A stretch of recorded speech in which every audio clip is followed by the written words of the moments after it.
ٹھیک ہے سر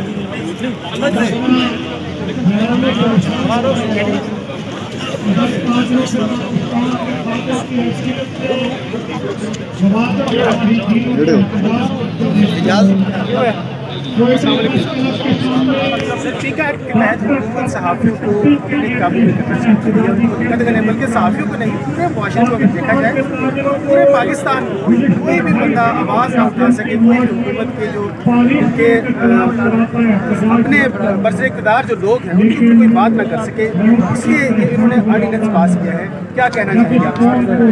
پہلے سب سے پہلے تو میں آج CDA مزدوروں کی طرف سے اپنے ساتھی بھائیوں کے ساتھ جو پارلیمنٹ کے سامنے پیکا ایکٹ اور آرڈیننس کے خلاف جو کالا قانون ہے اظہار یکجہتی کے لیے حاضر ہے. تو میں سمجھتا ہوں کہ پیکا ایکٹ ہو یا آرڈیننس یہ غیر قانونی ہے اور یہ کالا قانون ہے. اس کے ذریعے ایک بندش یہ ہے کہ صحافی دبایا جائے کہ صحافی جو ہے خدا نہ خاصہ ان پہ پریشر آ جائے گا، ان کو جیلوں میں ڈال دیا جائے گا. تو پھر اس ملک کے اندر میں سمجھتا ہوں کہ اپنے طور پہ ماشاء اللہ لیے ماشاء اللہ لگا دیا. جیسے میں نے پہلے عرض کیا کہ ایک آرڈیننس نہیں آیا، تاجروں کے لیے الگ آ گیا جبکہ پارلیمنٹ موجود ہے.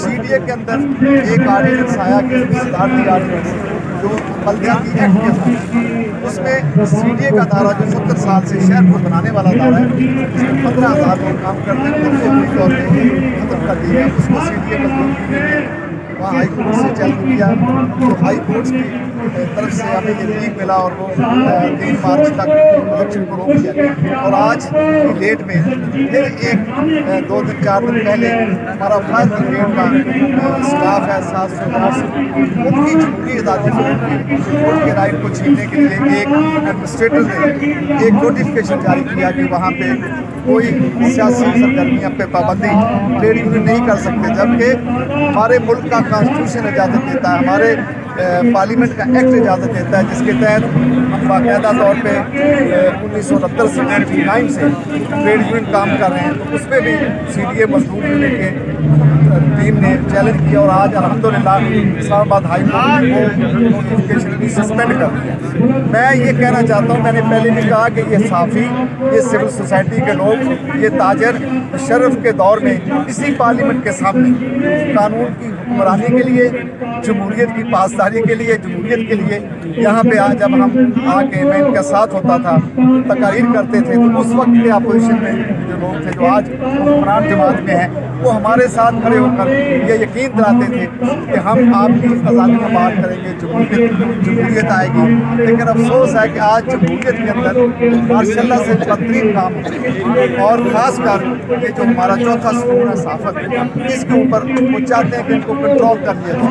پھر حکومت کے اندر جو کچھ بھی ہو، اداروں کے اندر جو بھی کچھ ہو، تاکہ وہ بے نقاب نہ ہو سکے. میں اس کی مذمت بھی کرتا ہوں. میں آپ کے چینل کے ذریعے موسم ایک سال جن کو غیر قانونی طریقے سے اسلام آباد میں دن دار FIA نے ان کے گھر میں داخل ہوئی، انہیں گرفتار کیا گیا، پھر تشدد کیا گیا. میں ان کی رہائی کا بھی مطالبہ کرتا ہوں. میں نیوز ون چینل جو ہے اس کو بھی زبردستی بند کیا جا رہا ہے. میں اس کی بندش کے خلاف مذمت بھی کرتا ہوں اور کہتا ہوں حکمرانوں کو کہ یہ آپ سبق حاصل کریں.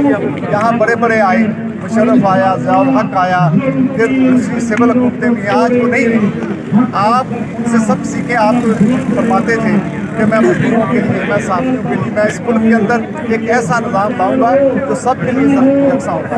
لیکن آج آپ خود ہی کہتے ہیں اس ملک میں انصاف جو ہے وہ 2 طرح کا ہے. طاقتور کے لیے قانون اور ہے اور غریب کے لیے اور ہے.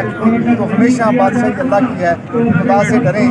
اور یہ کم از کم یہ جو آپ نے کالا قانون ڈراکولا جو لائے ہیں آپ، پیکا ایکٹ اور آرڈیننس، دونوں کو فوراً واپس لیا جائے. اور صحافی تنظیمیں جو نمائندہ ہیں ان کے بارے میں جو بھی آپ نے ضابطہ اخلاق بنانا ہے اسٹیک ہولڈر کے ساتھ بیٹھ کر